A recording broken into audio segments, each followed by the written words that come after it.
yang sering dijadikan dalil bahwa Allah bertempat itu ayatnya sama dengan dalil yang menunjukkan Allah tidak bertempat. Lucu nggak?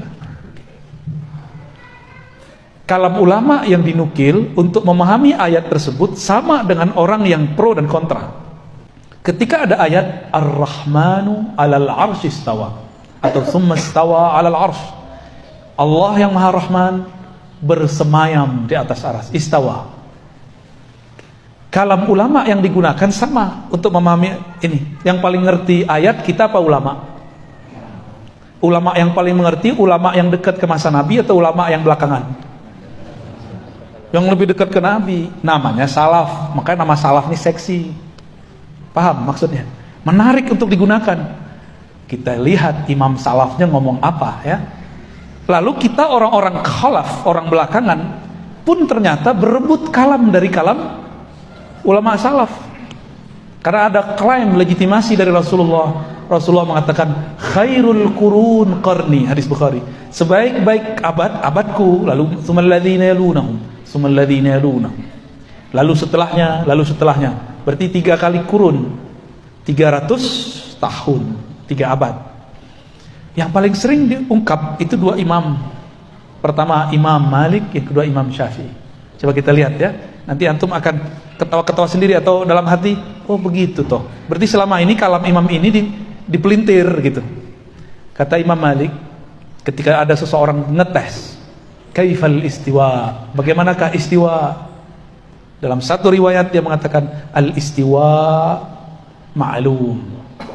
Istiwa itu dimaklumi maknanya. Bahwa istiwa dalam bahasa Arab ada 15 makna. Itu maksudnya, ma'lum. Kalau kita Arab maklum. Kalau dia maklum beneran, Arab beneran dia. Ya Arab cemas. Terus wal kaif. Nah, ini satu riwayat ini yang jadi persoalan. Wal kaif majhul. Kaif tata caranya tidak diketahui. Ini kalam berbahaya. Wal imanu bihi wajib. Percaya kepada istiwa wajib. Wassual anhu bid'ah. Mempertanyakannya bid'ah. Ente ini bid'ah, maka beliau mengatakan akhrijuhu, sekarang keluarkan dia. Itu kali-kali umur Imam Malik ngusir orang, gak pernah beliau ngusir orang. Karena beliau tidak mau ada ahli bid'ah duduk di majelisnya. Ternyata ada riwayat kedua. Imam Malik ditanya mengenai bid'ah, mengenai istiwa. Bagaimana Allah bersemayam itu gimana? Lalu beliau mengatakan al-istiwa ma'lum. Istiwa itu diketahui adanya. Wal kaif anhu marfu. Dan Allah maha suci dari kaif, bagaimana di atas, di bawah, di arah atas atau di arah mana, bersentuhan atau tidak.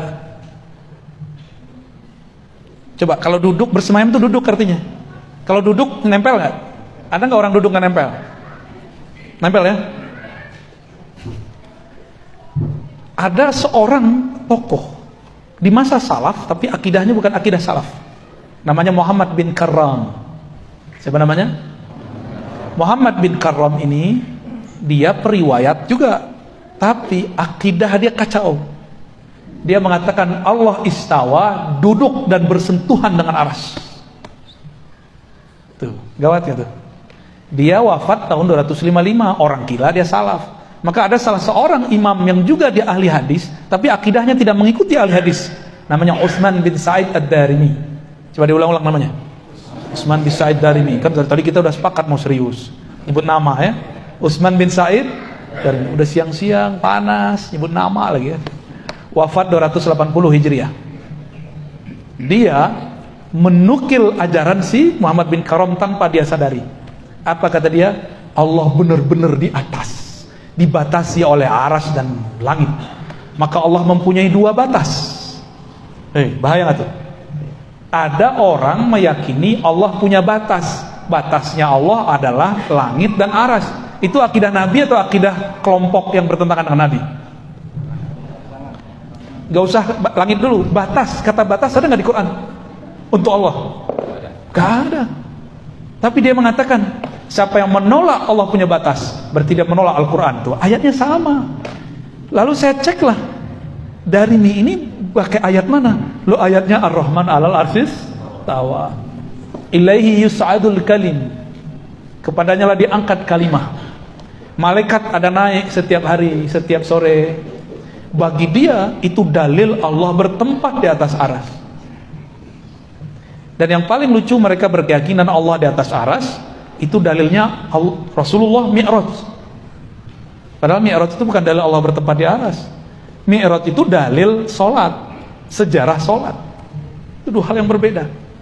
Nah, inilah uniknya umat Islam. Umat Islam ini nggak punya lembaga khusus yang punya otoritas seperti di agama lain. Agama ini nikmat plus musibah. Nikmatnya Bapak ini kalau ngaji bisa jadi penafsir. Kalau nggak ngaji, stop dulu, karena menafsir dengan hawa nafsu, neraka tempatnya. Mau depan neraka. Ya, jangan coba-coba. Ya. Kalau nggak ngerti, uskut. Kalau nggak ngerti, diem aja udah. Ya, karena orang diem ini dia cukup syahadat masuk surga udah. Tapi kalau dia mulai komentar Allah bertempat, udah dihisap itu kalam. Yang bilang Allah tidak bertempat juga dihisap. Apa dalil dia ngomong begitu? Ya? Maka yang afdol itu cukup baca Qul huwallahu ahad, selesai. Katakanlah Allah Maha Esa, udah beres. Asyhadu an la ilaha illallah asyhadu anna Rasulullah. Cuma kan kita ini suka mencari-cari sesuatu yang nggak perlu dicari, menanyakan sesuatu yang nggak perlu ditanya. Makanya orang ini datang katanya ilmiah. Apa itu istiwa? Bagaimana cara istiwa? Nah, Imam Malik jawab, tata cara istiwa maha suci Allah dari itu. Berarti istiwa bukanlah diartikan duduk. Kalau duduk itu ada caranya. Nih saya duduk, ada caranya kan? Duduk. Lebih gede saya apa kursi? Beneran? Allah kalau duduk di atas aras lebih gede mana? Tuh, kalau kita bilang sekali istiwa artinya julus, qu'ud. Karena si Ibnu Karam dan Darimi bilang arti istiwa itu duduk. Antum mau salafnya begitu? Itu bukan salafus soleh, itu salafut toleh. Ya, Imam Ahmad gak pernah mengajarkan itu. Imam Malik gak pernah mengajarkan itu. Imam Nafi' tidak pernah mengajarkan itu. Syafi'i tidak pernah mengajarkan itu. Sufyan bin Uyainah gak pernah mengajarkan itu. Mereka cuma ngomong Allah istawa, selesai, gak ada komentar. Itu yang disebut salaf. Itu akidah saya. Maka saya tidak memaknai istiwa. Saya tidak mentakwil istiwa. Hanya Allah yang tahu makna istiwa. Itulah kalam Imam Syafi'i. Dipretelin lagi, kata Imam Syafi'i, wallahu a'lam bimuradi, atau ala ma aradahu Allah wa rasuluh. Istiwa itu, bersemayam itu sesuai dengan maksud Allah dan Rasulnya. Coba ulangi. Sesuai maksud Allah dan Rasulnya. Yang Allah maksud tahu nggak? Bagi mereka yang Allah maksud duduk. Itu berarti mereka menggiring kepada satu pemahaman. Padahal kalimat Imam Syafi'i apa? Itu menyerahkan makna kepada Allah. Maksud Imam Syafi'i, cukuplah Allah yang tahu. Kamu nggak usah cari tahu. Tapi oleh mereka teks itu digiring, diperkosa, dipretelin. No, Imam Syafi'i meyakini Allah istawa. Karena itulah maksud Allah dan Rasulnya.